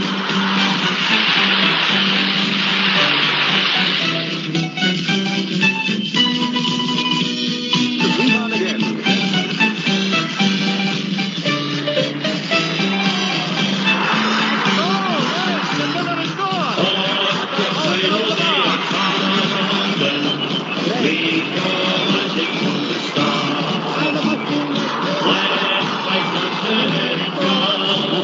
Goals against Celtic will remember the special effect.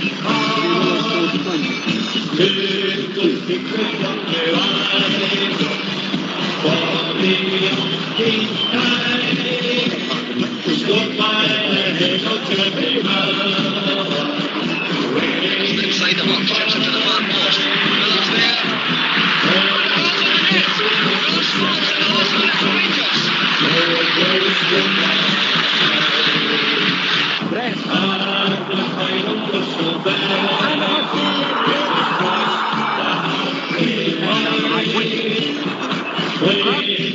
Miller scores with a fine header.